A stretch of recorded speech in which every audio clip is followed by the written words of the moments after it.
Agora vamos falar de Exu entidade. Lembrando, Exu entidade é uma coisa, Exu orixá é outra. Exu orixá, divindade do povo Yorubá, Exu entidade, espíritos desencarnados que só tem no Brasil, certo? Primeiro ponto, 1832, como foi criada essa entidade, da onde surgiu? 1832 chega o povo Yorubá no Brasil, certo?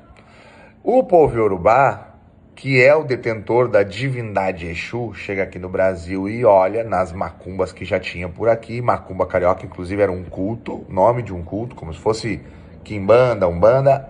Macumba carioca era o nome de um culto. Esse e também cabula nessa época já também existia.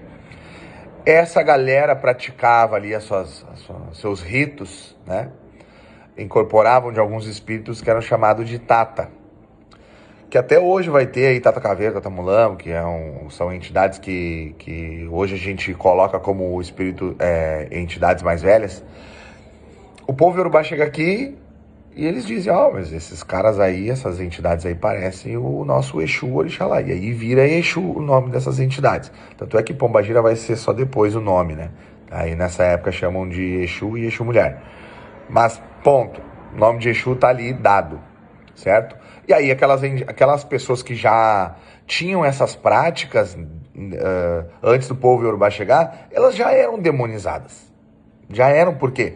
Primeiro que era povo preto, certo? Que existia escravidão ainda nessa época. Segundo, porque qualquer prática espírita, qualquer prática de incorporação de espíritos era taxada como incorporação de demônios, né? Eles queriam exorcizar a galera. Tinha até a Santa Inquisição, que era o tribunal da Igreja Católica, que matava e botava fogo nas pessoas vivas quando a pessoa tinha alguma prática de incorporação, né, ou recebia algum espírito. Eles matavam essas pessoas porque elas eram acusadas de feitiçaria, certo? Botem no Google que vocês vão achar aí, eu tô falando. Porque tá na internet, dá pra ver. Tem livro, tem tudo aí. Tem foto, tem tudo, certo? A gente vai falar, já falamos sobre a construção da entidade Exu. A gente vai ir para 1908 com a criação da Umbanda. A criação da Umbanda, ela vem com essa estigma de embranquecer literalmente as práticas espirituais. Tanto é que ela é formada dentro de um centro espírita, por Zélio Fernandinho de Moraes. Tá tudo na internet, vocês podem procurar. Então, a Umbanda também dá uma escanteada nesses espíritos, entendeu? E fica com os espíritos ali do Preto Velho, do Caboclo, da criança, né? Do Cosme Damião. Vão trabalhar esse lado aí. E o Exu e a Pombagira vão ser escanteados, por quê? Porque a Umbanda vem para combater o mal, e o mal era aquilo ali, entendeu? Eles foram obrigados a colocar, a sincretizar imagens de santos católicos, senão eles não iam conseguir praticar a Umbanda. Nem existiria a Umbanda hoje se não fosse por isso. Então a gente vai ir um pouquinho mais, tá? 1941, outro fato. Primeiro Congresso de Espiritismo de Umbanda. Só pra você ter noção que a Umbanda é bem espírita, tá? Primeiro Congresso de Espiritismo de Umbanda. Lá eles determinam, nesse primeiro congresso, foi em 1941, que a Umbanda ia retirar qualquer tipo de coisa preta da Umbanda. Então a Umbanda, ela se torna realmente branca.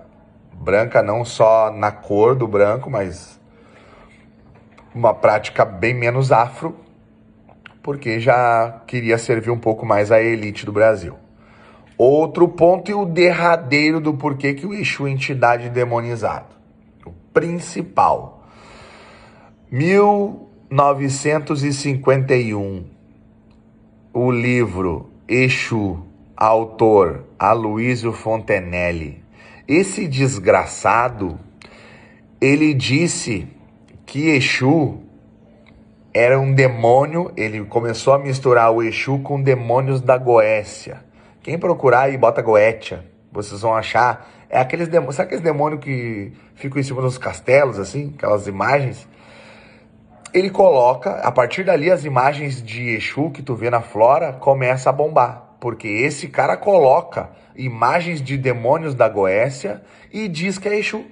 Ele diz que o tranca-rua tem aquela imagem, ele diz que o marabô tem aquela imagem com um tridente, com um chifre, a pombagira com a teta de fora, que é a puta do cabaré. Foi esse cara que fez isso aí, em 1951, com o livro Exu. Se vocês botarem no livro Exu, vai ter até fotos das páginas do livro, algumas páginas, que esse cara fala que o Exu é um enviado de Lúcifer. A entidade Exu, enviado de Lúcifer. E ele também fala no livro que ele conhece a língua dos espíritos, que é chamada de Ejúdice. Isso aí nem existe. Se tu for estudar, isso não existe. Foi invenção da cabeça dele. E aí ele coloca vários desenhos lá, criptografados, uma loucura, né? Desenhos geomânticos, para mostrar que realmente o Exu, ele é o demônio. E ele faz o bem e o mal, como eu disse para vocês como que era o Exu, o Orixá. Então tá aí todos os pontos, o vídeo ficou um pouco longo, tá? Mas todos os pontos de por que o Exu Orixá foi demonizado, por que o Exu entidade foi demonizado. Qualquer dúvida, vocês podem dar o Google com as datas que eu falei, com os nomes que eu falei, com os autores que eu falei. É só procurar que tá lá. Todos são fatos históricos, estão comprovados academicamente. Tem muita gente aí estudando isso e a verdade está vindo à tona, certo? Qualquer dúvida, manda no direct e curte, comenta, compartilha, bota nos grupos dos macumbeiros, que principalmente macumbeiro tem que fazer isso. Entender o que tá praticando. Porque o macumbeiro, sabe o que tá acontecendo? O macumbeiro tá acreditando que ele tá incorporando um demônio. Que loucura é essa? Aí o que ele faz? Ele acha que ele tá incorporando um demônio e aquele demônio vai assustar a galera e ele é um fodão. Não muda porra nenhuma na vida de ninguém. Exu não é o diabo. Compartilha nos grupos dos macumbeiros, que os macumbeiros precisam saber o porquê, para quando vir um evangélico doente, tu dizer para ele, ó, isso aqui, isso aqui, isso aqui, isso aqui. Axé.